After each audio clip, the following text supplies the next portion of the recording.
Everybody, I just want to say thank you for coming. Alam ko sobrang laking effort for us to be complete.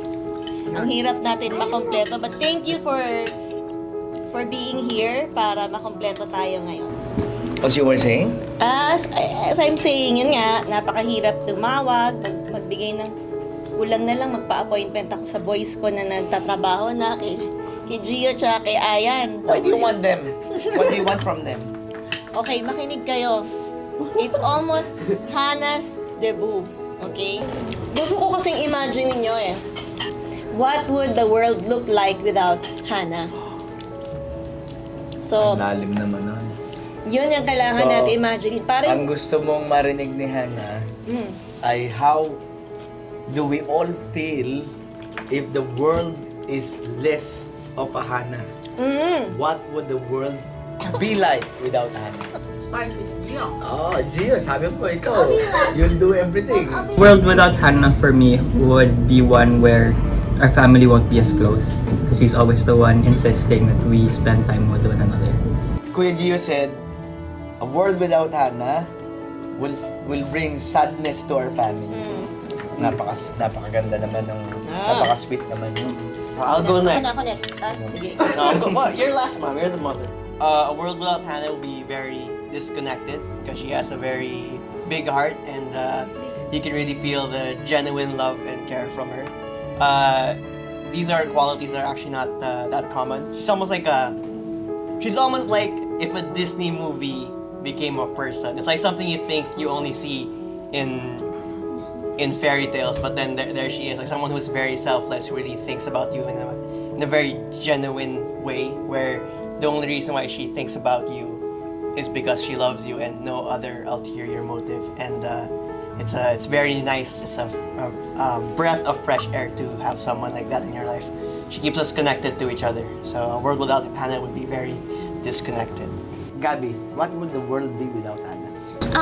A world without Hannah will be very terrible for me. I can't even imagine it. A world without Hannah will be I'll be very spoiled because she wouldn't be there to show me who a selfless person is, and it would be very chaotic. It would be so sad, and I would probably be the most spoiled person ever without Hannah, because she's there to flatten me out when mom and dad spoils me too much. She's there when I need when my problems are too much for me. She's always there to sit down with me. Her selflessness is up the roof, and a world without Hannah is very difficult, and it's gonna be very sad and not the same as my world now. I think to answer that, I have to answer a first question. The first question is, what is a world without Moti? A world without Moti means No fun. I get more steak. But a world without Hannah means that no one's gonna save steak for me in class. Thank you for... But yeah, she's really mindful about all of us and our needs.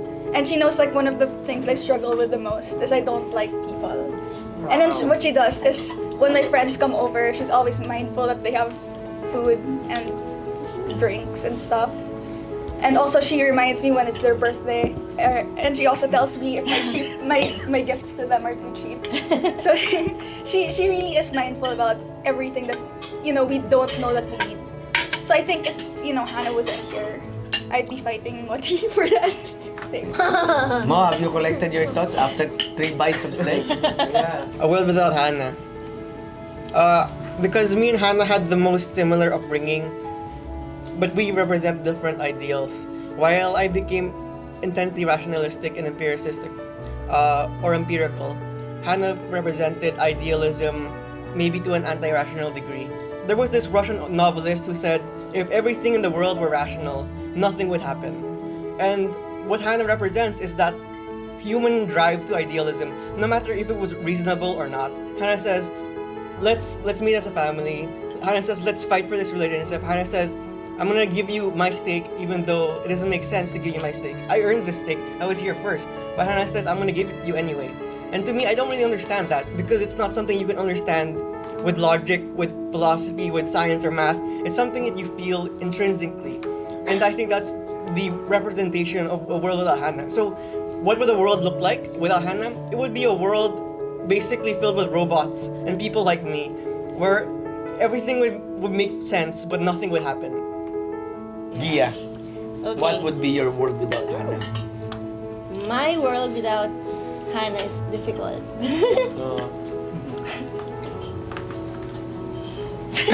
Hannah's still here. Hannah's still here. Don't worry. What happened? Remember me. I'm paying today. She's crying.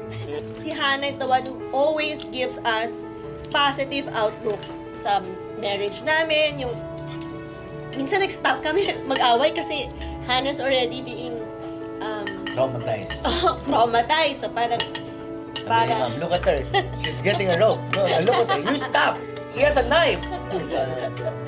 Natatakot kami kay Ana. yeah, so Hannah is the one who balances everybody. Yung positive outlook niya sa buhay. It's very contagious. Tapos I'm thankful dahil yung spiritual growth, yan, siya yung lagi nagsasabi ng, oh, guys, family devotion tayo, yung honoring one another. So, nakakatuwa kasi na talagang over the years, ginagawa natin yun because there's a Hannah who's always reminding us na gawin natin to. Yun. What would the world be without Hannah? If I don't want to grow old without Hannah. So that meaning, if Hannah is not here, I'm okay dying any moment. But the reason why I want to grow old is because of Hannah. Because Hannah is the epitome of the word care. But after all of these tiring things, challenging things, I'll grow up. I'll grow old, not grow up. I'll grow old with comfort of someone staying besides me. Kaya yung sabi ni Mami, no? Ayan, you can leave the house. Mo, you can leave the house. Zio can leave the house. He's na yung third floor. But Hannah cannot leave the house. So that's what Hannah is for me. So it is now sufficient as a conclusion for all of us to say we cannot leave a world without Hannah.